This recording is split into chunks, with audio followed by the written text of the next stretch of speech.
be represented. Let's move on to the next slide. So again, marginalized women are still very low at 4.3% nominated members of county assembly. That was in the just concluded elections. So we are seeing that, there's still, women representation is still at a very low end. Let's move on. So I know a lot has been covered on the 2/3 gender principle forward. What they are saying is improve constitutional, policy, and legislative environment for the implementation of constitutional provision, not more than 2/3 gender requirement and principle. Civil society should develop a framework for input in legislative agenda on 2/3 principle that encompass both policy and bill on Article 100 of the Constitution of Kenya. And obviously, there must be a coordinated mechanism for data and information sharing aimed at, of course, improving operational frameworks. Next slide.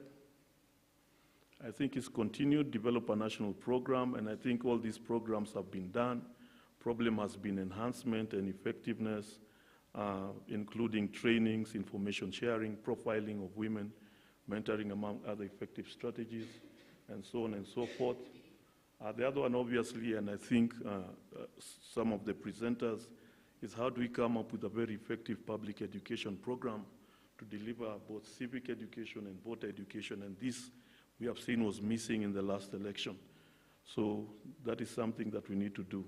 And I think for the parties is that we need to initiate political party reforms, and everybody can attest to that, both their internal and the operations that are sensitive and responsive to women and youth, and the need for them to be represented. Again, what is the research, monitoring, and evaluation frameworks, and so on and so forth. And of course, the role of civic society to provide civic education. Let's go on.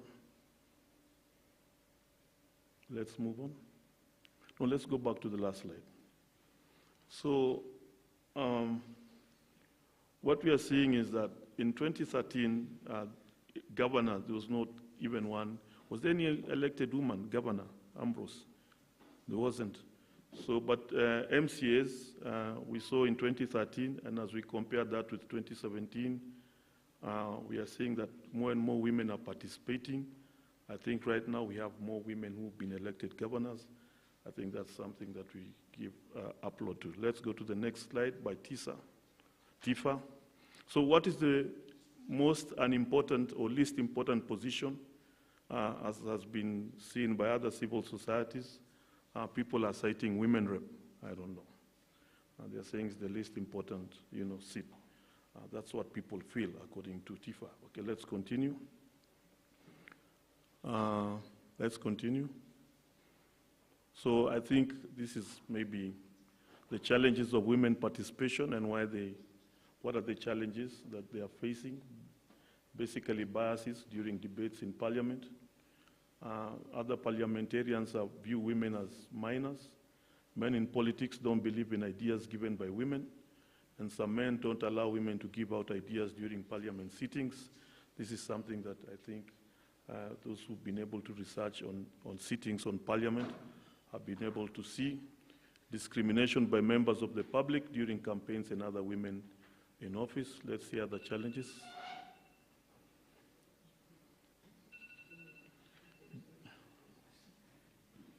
The other challenges are discrimination in political parties where men are given first priority as well, and challenge of balancing of family and political life.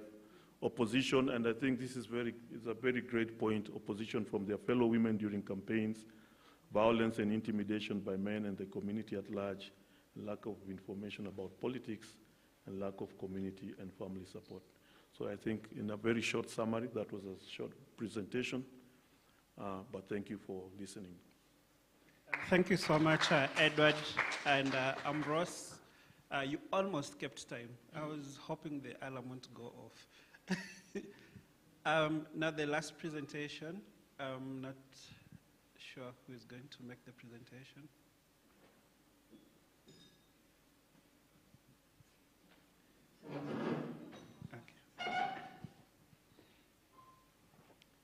Okay. So Prof. Mbote, welcome. Prof is going to look at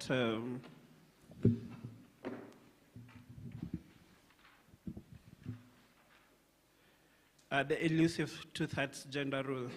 And I'm wondering, Prof, as you start, we have just looked at the trends from the last speaker, and they are indicating that women are outperforming men. I don't know what your view would be in that context. Thank you very much. I'll spend a very short time just introducing 1 minute, and then the 9 minutes will go to Dr. Aura. And I think from yesterday there's been this discussion about gender in elective politics. This is an issue that I have looked at for many years with Ruth, just looking, first of all, fighting for acceptance that women and men ought to participate in politics. And then, of course, we got the Constitution, and despite having the Constitution and it being there, the mechanisms for making that work have not been put in place. And yesterday, we also heard from Tanzania how they are doing. So in essence, despite very clear constitutional provisions on the need for gender representation, we are not yet there. And of course, one has also to look at the participation of women in other places. You see more women getting into the workplace, more women are very active in business, in agriculture, in education, in family lives. But in this bastion of male control, which is politics, women's entry continues to be a problem. And I think the question one asks then, we have different mechanisms. For instance, the 47 seats that are actually women's seats, which are contested. Many people in the BBI, those were some of the seats that were to go. And the question is, what is it that we need to do? Because we do see progressively women are coming in. So should we wait until Jesus comes back that women would have then be on the same level, or are there things to do? And before I leave, just to say that, you know, as men continue to control the bastion of politics, what will happen when men are underrepresented in other areas? We will have denied ourselves the mechanisms of leveling the playing field because of allowing for discrimination in this space. The point I'm making is equality benefits not just women, it benefits society. And we need to worry about it in politics, because if it is there elsewhere, having it in politics would be very useful as well. Dr. Aura.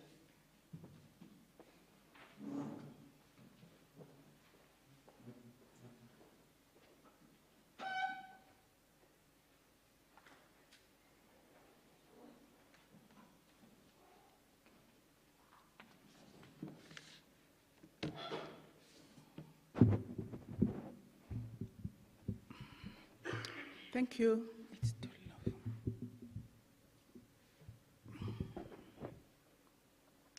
Thank you, Professor Mbote, for that introduction. The conversation around women's political participation began yesterday from the presentation from Dr. Victoria, Tanzania, focusing on the Tanzania political landscape, and today we are going to focus about the Kenyan political space. Now, we are all aware that the issue about women's participation, about women's rights generally, is not something that we are starting now.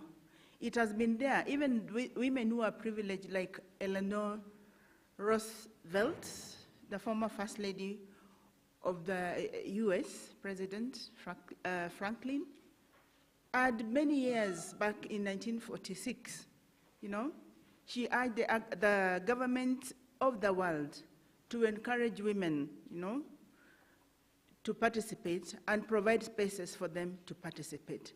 Since 1946, none of us here, I think, was born in 1946, but we are here in 2022, still talking about women's participation. And for us, our paper is not about the barriers, but we are looking at the, you know, the brighter side, you know,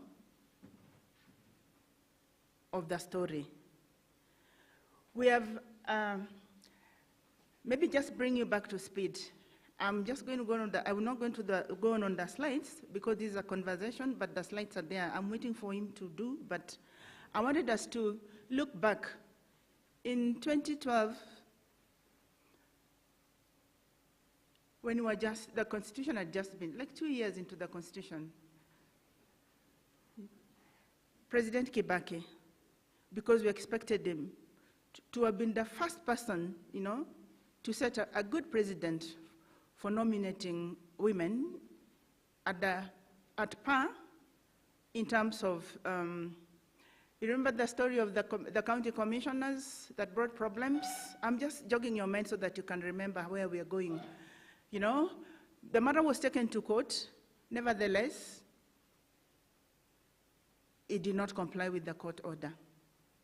The court pronounced itself, but it did not, because really the courts are the ones that really interpret and help us to uphold, you know, human rights. It was not respected by the executive.